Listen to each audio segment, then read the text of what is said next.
Notice ಕೊಟ್ಟರು, ಶಿಸ್ತು ಅದು. ಆದರೆ ಅವರು ನಾನು ಆದರೂ ಕೂಡ ಏನು ನೋಟಿಸ್ ಕೊಟ್ಟಿದ್ದನ್ನು ಸ್ವಾಗತ ಮಾಡಿದೆ.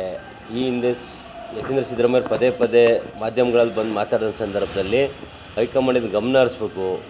ನೀವು ಕೇಳಿದ್ರಿ ಮುಖ್ಯಮಂತ್ರಿ ಮಗ ಅಂತ ಕೊಡ್ತಿಲ್ಲ ಅಂತೇಳಿ. ಮುಖ್ಯಮಂತ್ರಿ ಮಗ ಅಂತ ನಮ್ಮಲ್ಲಿ ಎಕ್ಸ್ಕ್ಯೂಸ್ ಇಲ್ಲ ಅಂತ ಮಂತ್ರಿನೇ ತೆಗೆದ ಮೇಲೆ ಮುಖ್ಯಮಂತ್ರಿ ಮಗಂದೇನು ಲೆಕ್ಕಕ್ಕೆ ತಾಳೋದಿಲ್ಲ. ಸಂದರ್ಭ ಬರ್ತದೆ. ಹೈಕಮಾಂಡ್ ಎಲ್ಲದನ್ನೂ ವೀಕ್ಷಣೆ ಮಾಡ್ತಾ ಇದೆ. ಶಾಸಕರ ಬಲ ಇಲ್ವಾ ಸರ್ ಡಿ ಕೆ ಶಿವಕುಮಾರ್ ಅವರಿಗೆ? ಅವರು 139 ಜನ ಶಾಸಕರು ಬಲನೂ ಡಿ ಕೆ ಶಿವಕುಮಾರ್ ಅವ್ರ ಪರವಾಗಿದೆ. ಅದರಲ್ಲೂ ಎಸ್ಪೆಷಲಿ ನಮ್ಮಂಥ ಯೂತ್ಸ್, ನಾಳೆನೇ ಅವ್ರು ಏನು ಹೇಳಿದ್ರು ಮಾಡೋಕ್ಕೆ ಸಿದ್ಧವಾಗಿರೋಂಥ 45 ಜನ ಯೂತ್ಸ್ ಇದ್ದೀವಿ. ರಾಜೀನಾಮೆ ಕೊಟ್ಟು ಹೊರಗೆ ಬನ್ನಿ ಅಂದ್ರೂ ಬರಕ್ಕೆ ನಾನು ಹೇಳೋದ್ನಲ್ಲಿ ಏನಾರು ಹೇಳಿ ಅಂದೆ, ಪ್ರಾಣ ಕೊಡೋದ್ರು ಕೊಡ್ತೀನಪ್ಪ, ಇನ್ನೇನು ಬೇಕ್ರಿ? ಅದಕ್ಕಿಂತ ದೊಡ್ಡದು ಯಾವ್ದಾರು ಇದೆಯಾ? ಸರ್, ನೀವು ಡಿ ಕೆ ಶಿವಕುಮಾರ್ ಅವರ ಎಲ್ಲಿವರೆಗೂ ವೇಟ್ ಮಾಡ್ತಾರೆ ಸರ್? ಹೈಕಮಾಂಡ್ ತೀರ್ಪು ಬರೋವರೆಗೂ ವೆಯ್ಟ್ ಮಾಡ್ತೀವಿ. 2.5 ವರ್ಷದ ನಂತರ ಬಂದರೂ ಹೈಕಮಾಂಡ್ ಮೇಲೆ ನಂಬಿಕೆ ಇದೆ. ನಾನು ಹೇಳೋದಿಷ್ಟೇ, ನಿಮಗೆ ಪದೇ ಪದೇ ಪದೇ ಪದೇ ಬೇರೆ ಬೇರೆ ಡೈವರ್ಟ್ ಆಗೋದು ಬೇಡ. ಒಂದೇ ಅಜೆಂಡಾ. ಹೈಕಮಾಂಡ್ ಮಧ್ಯಪ್ರವೇಶ ಮಾಡಲಿ. ನಾವು ಯಾವುದೇ ರೀತಿ ಒಪ್ಪಂದ ಮಾಡಿಲ್ಲ. ನಾವು ತೀರ್ಮಾನ ತಗೊಳ್ಳೋವರೆಗೂ ಇವರೇ ಮುಖ್ಯಮಂತ್ರಿ ಎರಡೂವರೆ ವರ್ಷ ಅಂತ ಯಾವುದೇ ಒಪ್ಪಂದಗಳು ಆಗಿಲ್ಲ ಅನ್ನೋದನ್ನು ಒಂದು ಸ್ಟೇಟ್ಮೆಂಟ್ ಕೊಟ್ಬಿಟ್ರೆ ನಾನು ಮಾಧ್ಯಮಕ್ಕೆ ಇನ್ನು ಮುಂದೆ ಮುಖ್ಯಮಂತ್ರಿ ವಿಷಯ ಮಾತಾಡೋದು. Thank you. ನೋಟಿಸ್ ಕೊಟ್ಟರು, ಶಿಸ್ತು ಅದು. ಆದರೆ ಅವರು ನಾನು ಆದರೂ ಕೂಡ ಏನು ನೋಟಿಸ್ ಕೊಟ್ಟಿದ್ದನ್ನು ಸ್ವಾಗತ ಮಾಡಿದೆ.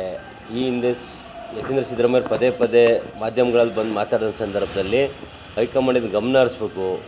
ನೀವು ಕೇಳಿದ್ರಿ ಮುಖ್ಯಮಂತ್ರಿ ಮಗ ಅಂತ ಕೊಡ್ತಿಲ್ಲ ಅಂತೇಳಿ. ಮುಖ್ಯಮಂತ್ರಿ ಮಗ ಅಂತ ನಮ್ಮಲ್ಲಿ ಎಕ್ಸ್ಕ್ಯೂಸ್ ಇಲ್ಲ ಅಂತ ಮಂತ್ರಿನೇ ತೆಗೆದ ಮೇಲೆ ಮುಖ್ಯಮಂತ್ರಿ ಮಗಂದೇನು ಲೆಕ್ಕಕ್ಕೆ ತಾಳೋದಿಲ್ಲ.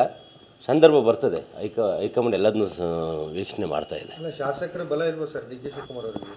ಅವರು 139 ಜನ ಶಾಸಕರು ಬಲನೂ ಡಿ ಕೆ ಶಿವಕುಮಾರ್ ಅವ್ರ ಪರವಾಗಿದೆ.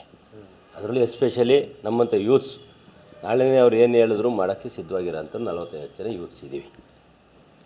ರಾಜೀನಾಮೆ ಕೊಟ್ಟು ಹೊರಗೆ ಬನ್ನಿ ಅಂದ್ರೂ ಬರಕ್ಕೆ ನಾನು ಹೇಳೋದ್ನಲ್ಲಿ ಏನಾರು ಹೇಳಿ ಅಂದೆ, ಪ್ರಾಣ ಕೊಡೋದ್ರು ಕೊಡ್ತೀನಪ್ಪ, ಇನ್ನೇನು ಬೇಕ್ರಿ? ಅದಕ್ಕಿಂತ ದೊಡ್ಡದು ಯಾವ್ದಾರು ಇದೆಯಾ? ಸರ್, ನೀವು ಡಿ ಕೆ ಶಿವಕುಮಾರ್ ಅವರ ಎಲ್ಲಿವರೆಗೂ ವೇಟ್ ಮಾಡ್ತಾರೆ ಸರ್? ಹೈಕಮಾಂಡ್ ತೀರ್ಪು ಬರೋವರೆಗೂ ವೆಯ್ಟ್ ಮಾಡ್ತೀವಿ.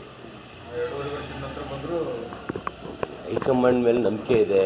ನಾನು ಹೇಳೋದಿಷ್ಟೇ, ನಿಮಗೆ ಪದೇ ಪದೇ ಪದೇ ಪದೇ ಬೇರೆ ಬೇರೆ ಡೈವರ್ಟ್ ಆಗೋದು ಬೇಡ.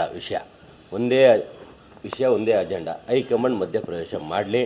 ನಾವು ಯಾವುದೇ ರೀತಿ ಒಪ್ಪಂದ ಮಾಡಿಲ್ಲ. ನಾವು ತೀರ್ಮಾನ ತಗೊಳ್ಳೋವರೆಗೂ ಇವರೇ ಮುಖ್ಯಮಂತ್ರಿ ಎರಡೂವರೆ ವರ್ಷ ಅಂತ ಯಾವುದೇ ಒಪ್ಪಂದಗಳು ಆಗಿಲ್ಲ ಅನ್ನೋದನ್ನು ಒಂದು ಸ್ಟೇಟ್ಮೆಂಟ್ ಕೊಟ್ಬಿಟ್ರೆ ನಾನು ಮಾಧ್ಯಮಕ್ಕೆ ಇನ್ನು ಮುಂದೆ ಮುಖ್ಯಮಂತ್ರಿ ವಿಷಯ ಮಾತಾಡೋದು. Thank you.